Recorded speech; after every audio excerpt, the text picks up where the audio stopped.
आपल्याकडे 3 शरीर आहेत. स्थूल शरीर आपल्याला माहित आहे. सूक्ष्म शरीर स्थूल शरीरापेक्षा मोठे आहे. किती मोठे? सुमारे 1 फूट.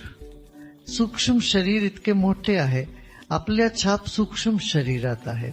त्यानंतर कारण शरीर आहे जे सूक्ष्म शरीरापेक्षा खूप मोठे आहे, जे आपण गाढ झोपेत अनुभवतो. कारण शरीरात आपण शिव तत्वाच्या जवळ जातो. खरं तर नाही, पण अधिक जवळ. आणि तेव्हा आपल्याला खूप शक्ती मिळते आणि त्याचा आनंद सुख यांचे निवासस्थान आहे. तुम्हा सर्वांना एक दिवस बाहेर पडावे लागेल. जेव्हा तुम्ही या जगातून बाहेर पडता आणि पुढील जीवनासाठी स्वतःला तयार करता, तेव्हा तुम्ही कसे तयार करता? पहा, तुमच्या उड्डाणात कोणत्या प्रकारची बॅग तुम्हाला चेक इन करायची आहे. तुम्ही खाली उतरल्यावर तुम्हाला त्या सामानाचा दावा करावा लागेल. मग तुम्हाला काय घेऊन जायचे आहे? आपण कुठे वाहून नेतो? आपण शरीरात वाहून नेतो. नाही, शरीर इथेच राहते. कारण शरीर काही पकडत नाही. आपले सामान कुठे नेतो? सूक्ष्म शरीरात. जे सूक्ष्म शरीर आहे आपले सूटकेस आहे आणि आपण आपल्या सूटकेसमध्ये काय ठेवता हे खूप महत्वाचे आहे. तुम्ही तुमचे जीवन कसेही जगा, परंतु शारीरिक शरीर सोडण्यापूर्वी जर तुमचे सूक्ष्म शरीर ताजेतवाने स्वच्छ आणि फक्त तुम्हाला हवे असलेले सामान घेऊन जात असेल तर तुम्हाला पुढच्या जीवनात चांगले जीवन मिळेल. पुढील शरीर तुम्ही निवडाल चांगले असेल. फक्त जर तुम्ही तुमच्या सूटकेसमध्ये टॉयलेट पेपर्स भरत असाल, तुम्ही बाहेर पडाल. तुम्ही काय करू शकता? तुम्ही शौचालय वापरू शकता. दुसरे काही नाही. तुम्ही अशा प्रकारे प्रवास करता. तुम्ही एक सूटकेस घेऊन जात आहात, परंतु घालण्यासाठी दुसरे कपडे नाहीत. ते सर्व फक्त टिश्यू पेपर्सने भरलेले आहे. हेच बहुतेक लोक करत आहेत. त्यांना सोडून द्या. ते त्यांच्या सूटकेसमध्ये सर्व दुर्गंधीयुक्त सर्व गोष्टी भरतात. आता आपण आपले सूक्ष्म शरीर ताजेतवाने कसे करू शकतो? तुम्हाला इथे जे काही करायचे आहे त्याची यादी करा. ही ती गोष्टी आहेत ज्या मला या जीवनात करायच्या आहेत. ठीक आहे, मी हे सर्व पूर्ण केले, संपले. मी पुढे जाण्यासाठी तयार आहे. कसे? मोठ्या हास्याने, डोक्यावर कोणताही भार नसताना, आनंदी मनाने. एका गृहस्थाला डॉक्टरांनी सांगितले की तुमच्याकडे फक्त 3 महिनेच उरले आहेत. आणि तो लगेच त्याचे अकाउंट चेक करायला गेला. त्याच्याकडे किती संपत्ती आहे शोधण्यासाठी. तो अब्जाधीश होता. त्याच्याकडे खूप पैसा होता. त्याने आपल्या लेखापालाला विचारले, माझे धन किती पिढ्यांपर्यंत चालेल? म्हणून लेखापाल म्हणाला, तुमचा नातू आणि पणतू आरामात जगू शकतात.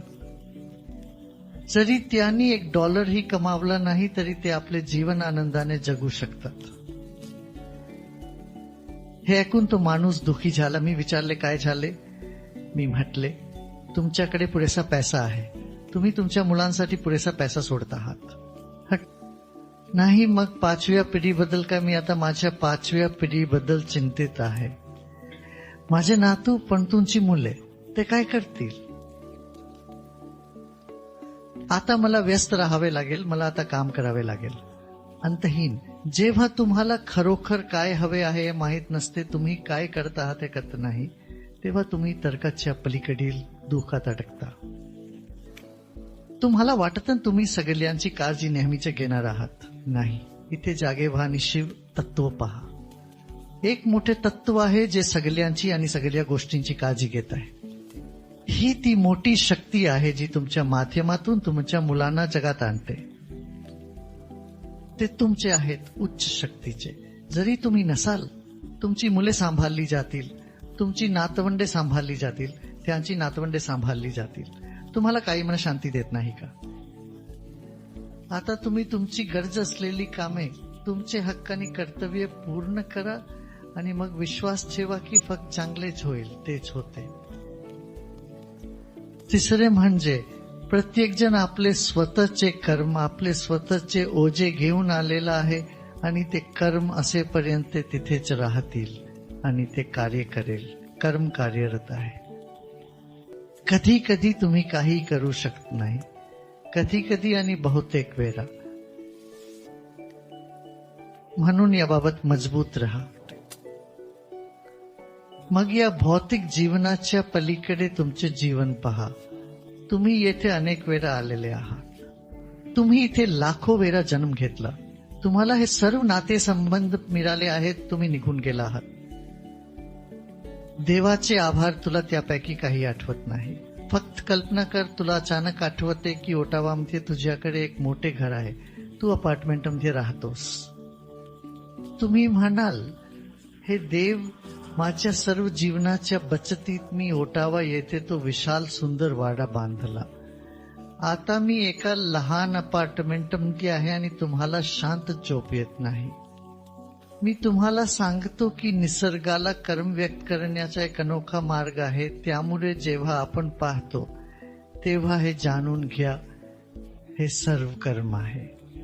मग हे तुम्हाला कोणत्याही गोष्टीत बुडण्यापासून वाचण्यासाठी शक्ती देते, परंतु सर्व क्रियांचे साक्षीदार बनण्यासाठी. आणि हे सर्व घडत आहे. बघा, तुम्ही चित्रपटगृहात जाता आणि चित्रपट पाहता. जेव्हा तुम्ही चित्रपटातून बाहेर येता ते तुम्हाला थोडं चक्कर येतं. तुम्हाला त्या जगातून या जगात जुळवावं लागतं. जर तुम्ही चित्रपटात पूर्णपणे गुंतलेले असाल तर चित्रपटातून बाहेर आल्यावर या वास्तवात जुळवण्यासाठी तुम्हाला काही सेकंद लागतात. समजा तुम्ही या वास्तवाशी जुळवून घेत नाही तर तुम्ही त्याच गोंधळलेल्या मनात राहता. तुला काय होणार आहे? तुला मानसिक रुग्णालयात नेले पाहिजे. तुला रुग्णालयात दाखल करणे आवश्यक आहे. बरोबर, कारण तुम्ही त्या चित्रपटात होता आणि तुम्ही सतत त्या चित्रपटाच्या मूडमध्ये राहता. जीवन पुढे जाऊ शकत नाही आणि हेच बहुतेक लोकांसोबत घडत आहे. हा चित्रपट संपल्यानंतर आपण त्यातून बाहेर पडू शकत नाही आणि खऱ्या जगात येऊ शकत नाही. त्यामुळे आपण जे पाहतो ते सर्व वास्तव जग आहे, एक चित्रपट जग आहे. मी बोलत असताना तुम्हाला दिसते का की या क्षणापर्यंत जे काही घडले आहे ते फक्त एका चित्रपटासारखेच आहे. लक्षात ठेवा, तुम्ही शाळेत कॉलेजमध्ये गेला होता आणि तुमचे चांगले दिवस वाईट दिवस होते. तुम्ही तुमच्या मित्रांसोबत भांडला होता. तुम्ही फुटबॉल सामने पाहिले होते. हे चित्रपटासारखे नाही का? जागतिक संस्कृती महोत्सव लाखो लोक होते. आता चित्रपटासारखा नाही का? हे सर्व गेले आहे. त्याचप्रमाणे आनंददायक दिवस आले आणि गेले, अप्रिय दिवस आले आणि गेले. सर्व काही वेगाने चालले आहे. सर्व काही हलत आहे. तू त्यातून बाहेर पडून म्हणू शकतोस का, मी या सर्वाचा फक्त साक्षीदार आहे.